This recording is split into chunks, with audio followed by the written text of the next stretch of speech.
সাত কলেজ ও ঢাকা বিশ্ববিদ্যালয়ের সম্মানিত এলাকাবাসী, উঠুন, জাগুন, গ্যাঞ্জাম করার সময় হয়ে গেছে।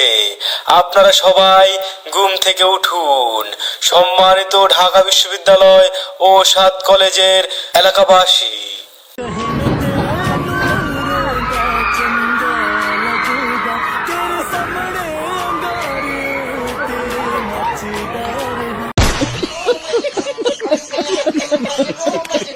গায়েস, একদিকে ডাবি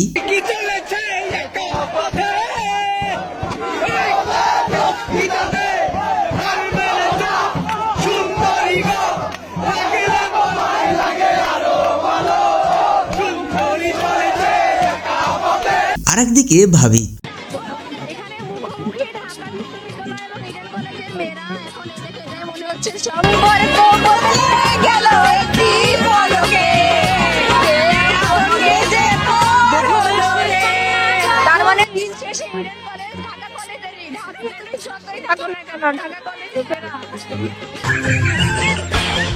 মানে কথা হচ্ছে, বাংলাদেশে যত দাবি দয়া আছে সেই সবকিছু ডাবি আর বাবিদের অধিকার। আর এই অধিকার তাদের মন মতো না হইলে যখন তখন তারা ফার্মের মুরগির মতো খোপ খুইলা রাস্তায় বেরিয়ে আসে।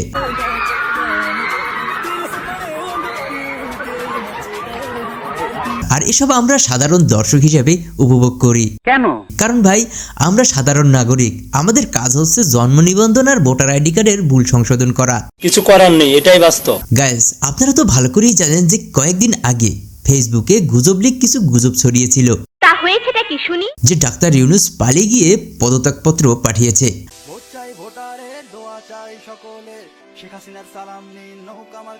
ইউনূস পদত্যাগপত্র পাঠিয়েছে, যমুনা টিভির এক সাংবাদিককে সাক্ষাৎকার দিয়ে তার কাছে এটি পাঠিয়েছে। আসিফ এবং মাহফুজ চলে গিয়েছে। আর এই গুজবকে কিছু গুজব লিক মনে প্রাণে বিশ্বাস করে বিএনপির বাড়িতে ভাঙচুর চালায়। আর এই কাণ্ড করে বেচারা এখন নিজের পাচার চামড়াই লাল করছে।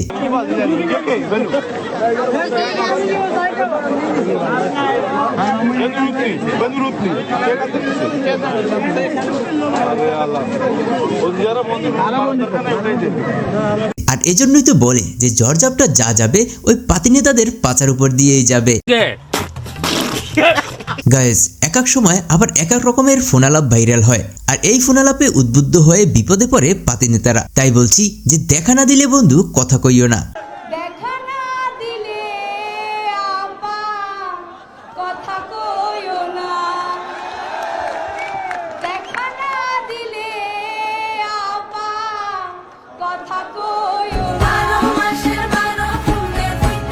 তবে গাইস, দেখা না দিলেও আপাই কিন্তু পর্দার আড়ালে বসে সে চিজ বাড়িয়ে মাস্তে মাছ।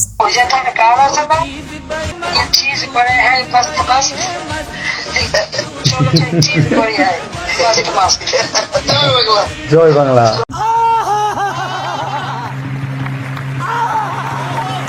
গাইস, কিছু টুকটাক আন্দোলন আর কিছু অপকর্ম বাদ দিলেই আপনি ডক্টর ইউনূসকে বলতেই পারেন যে চাচা, দেশটা তো সাজানো কেন, আর আমাদের হেনাই বা কোথায়?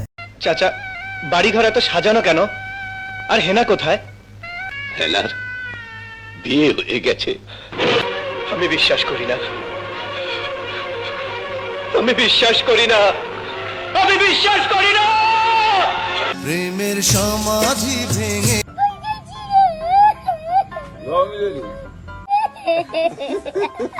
আর যারা যারা আপনারা ল্যাম্প জ্বালিয়ে হেনাকে খুঁজছেন, আপনাদের আর খোঁজার দরকার নাই, কারণ আমি আপনাদেরকে এক নজর হেনাকে দেখিয়ে দিচ্ছি।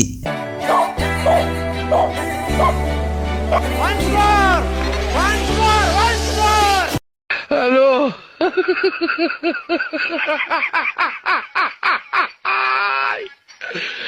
ওরা কেন?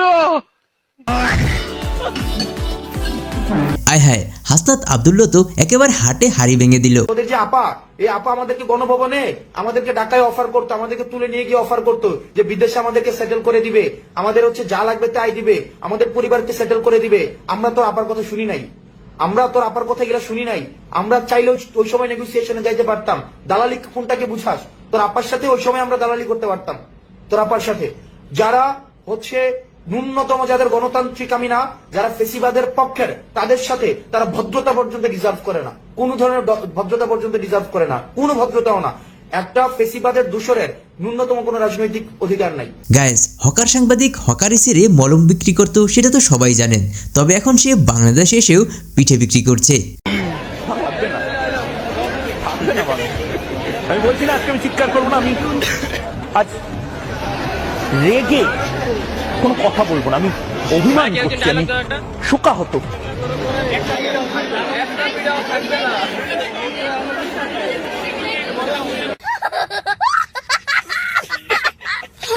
গাইস, আমি এতদিন বুঝতাম যে কলকাতায় যতগুলো টিভি চ্যানেল আছে সবগুলোই বন্ড, বাট এখন তো দেখতেছি না, কিছু কিছু টিভি চ্যানেল আছে যারা সত্যকে সত্য এবং মিথ্যাকে মিথ্যাই প্রচার করছে। গিয়ে ঠেকেছে। কলকাতার বড় বেসরকারি হাসপাতালগুলোর হিসেব কি বলছে জানেন? বাংলাদেশি রোগীর সংখ্যা প্রায় 80% কমে গিয়েছে। প্রথমে কলকাতার বেসরকারি হাসপাতালগুলি ভেবেছিল সাময়িক, আশা ছিল দ্রুত বাংলাদেশের স্বাভাবিকতা ফিরবে, আবার টুরিস্ট ভিসা দেওয়া শুরু হবে, ফলে অক্ষুণ্ণ থাকবে রোগীর আসা যাওয়া। কিন্তু কাহিনীতেই নতুন বাঁক এনেছে বাংলাদেশের পররাষ্ট্র উপদেষ্টা তৌহিদ হোসেনের চীন সফর। চীনা বিদেশমন্ত্রী ওয়াংয়ের সঙ্গে দ্বিপাক্ষিক বৈঠকে নিজের দেশের নাগরিকদের চিকিৎসার জন্য সাহায্য প্রার্থনা করেছেন তৌহিদ। ঢাকার পররাষ্ট্র মন্ত্রক সূত্রের দাবি, তৌহিদের অনুরোধে চীন সাড়াও দিয়েছে।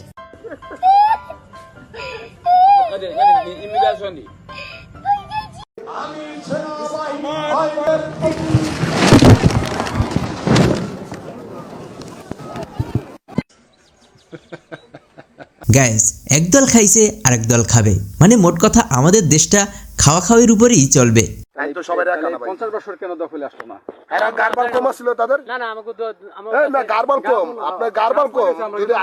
শক্তি না থাকে আমি শক্তি না এখন দল আছে ক্ষমতায়, লিগাল সম্পত্তি বাড়াই পড়ছে, বিএমপি ক্ষমতা আইবে না আপনি তাহলে ক্ষমতার জন্য এখন না, ক্ষমতার জন্য তোমার সাংবাদিক ভাই ক্ষমতার জন্য এটা ক্ষমতা আওয়ামী লীগের ক্ষমতা দিয়ে খাইছে না।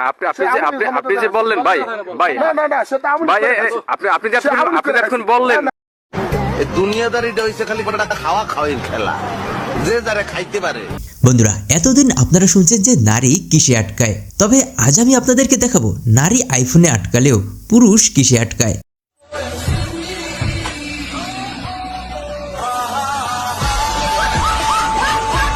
হ্যালো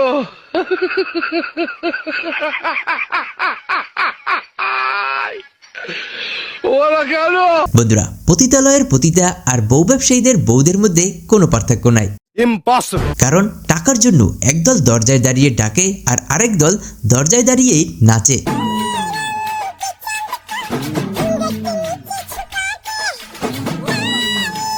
বন্ধুরা, এক নৌকার মাঝে যদি হয় একাধিক, তাইলে এই মামা যাইব কোন দিক? আমার রিস্কে এক মেয়ে ছিল, উঠে প্রথম এক ছেলে ফোন দিয়েছে, কোথায় যাচ্ছ?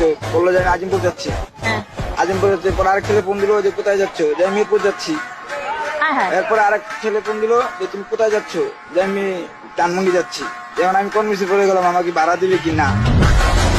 গায়েস, জন্ম থেকেই যারা সিঙ্গেল, পার্টি চালান দিয়েও একটা বউ কিংবা গার্লফ্রেন্ড খুঁজে পাচ্ছেন না, তাদের জন্য এই সুযোগ, ভাই এটা কাজে লাগান। জামাই খুঁজতে আসেন এই মেলা থেকে? জামাই মেলাতে জামাই খুঁজতে আসবো না তো কোথায় যাবো? বাণিজ্য মেলা জামাই খুঁজতে যাবো? এটা তো জামাই মেলা, আপনি এখানে সিঙ্গেল কেন? জামাই হলা খুঁজতে আর সময় না দেয়, তো একলা একলা বান্ধবী লিয়ে চলে এসি দিন। হ্যাঁ, যদি অন্য কোনো জামাই করার দাঁড়ি। গায়েস, হলুদ সাংবাদিকদের একেবারে জায়গা মতো দিছে, যেমন প্রশ্ন তেমন উত্তর। সেটা বলা যায় এক ধরনের মৃত্যু সজ্জায়। এই পুলিশ যে আক্রমণ করে লাঠিচার্জ করবে, সেটা একটা, যেটা আমরা দেখছি সেনাবাহিনী কিন্তু লাঠিচার্জ করে, কিন্তু পুলিশের যখন লাঠিচার্জ করে তখন কিন্তু তারা আসলে হুঁশ থাকে না, তাকে মাথায় মারতেছে নাকি চোখে মারতেছে। এই বিষয়ে তাদেরকে নিয়ন্ত্রণ করতে গেলে বেশি কোনো দিক নির্দেশনা আপনারা দিবেন কিনা, যে এই প্রক্রিয়া আসলে লাঠিচার্জ করা যাবে? আমরা সব জায়গায় এলোপাতারি ভাবে তারা এই কাজগুলা করে। এই যে ধরেন আপনারাও কিন্তু আপনাদের সবসময় দিক নির্দেশনা দেয়, এখানে আপনারা আস্তে আস্তে ঢুকেন, কিন্তু আপনারা এখানে ঢুকানোর সময় দেখবেন আমি আগেই বলি গ্লাসগুলি সরাই দেখাও, যে আপনারই ভেঙে ফেলেন। আপনার মতো এত সেন্সেবল লোক যারা সমাজকে সচেতন করতেছেন, তারা কিন্তু এই 5 মিনিটের জন্য এটা করে ফেলেন। আর এটা ছাত্রদের ক্ষেত্রে, ধরেন পুলিশের ক্ষেত্রে ওই পরিস্থিতিতে এটা হয়ে যায়, হয়ে যায় অনেক সময়, বাট তাদের ক্ষেত্রে আমরা সব সময় বলি যে এটা পেশেন্ট এবং ধৈর্যের সাথে এটা মোকাবেলা করে, ধৈর্যের সাথে মোকাবেলা করে। বন্ধুরা, আমাদের চেহারা না, মনে হচ্ছে কপালটাই খারাপ।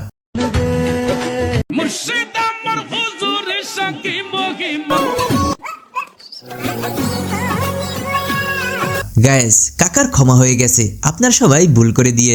দর্শকরা মাঠের ভিতরে প্রবেশ করুন, খেলোয়াড়রা মাঠ থেকে বের হয়ে যান। আচ্ছা ঠিক আছে।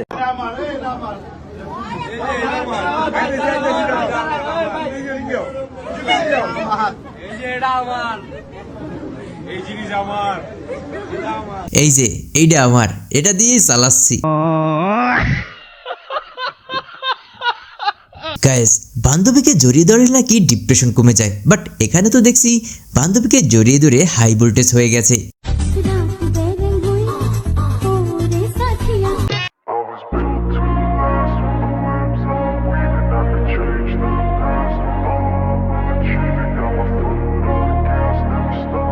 কথা বলেন, আপনি আপনার গার্লফ্রেন্ডের কি দেখে প্রেমে পড়েছেন? দেখ, আমার তোকে একটা খুব ইম্পর্টেন্ট প্রশ্ন জিজ্ঞাসা করার আছে, ঠিক আছে? সেটা হচ্ছে যে তুই আমার কি দেখে প্রথম প্রেমে পড়েছিলি? চোখ। বন্ধুরা, বঙ্গবন্ধুর ইতিহাস তো বহুত শুনেছেন, চলেন এবার একটা বড়ের ইতিহাস শুনে আসি। আমি বলছি বাসায় তো কেউ নাই, আমি তো একাই আছি, আসলে সমস্যা নেই। ও তো আসছে, আমি তো বড়ই পারতেছিলাম। ও তখন বলছে যে কি করো, আমি বলতেছি বড়ই পারতেছি, খাবার নাকি? কয় খাবো। আচ্ছা আসো, তারপর আসছে, বাকিটা ইতিহাস। গায়েস, সবশেষে এটা বলতেই হবে যে দিন শেষে জিতে যায় চাচারা আর হেরে যায় বাতিজারা। তবে যাই বলেন, এই চাচাই কিন্তু সেরা।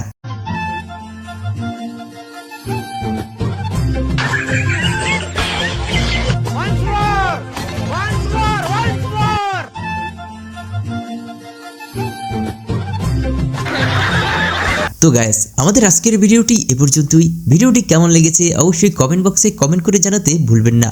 যদি আমাদের এই ভিডিওটি একটু ভালো লেগে থাকে তাহলে এই ভিডিওতে একটি লাইক দিবেন এবং সেই সাথে সাবস্ক্রাইব করে আমাদের সঙ্গেই থাকবেন। ধন্যবাদ।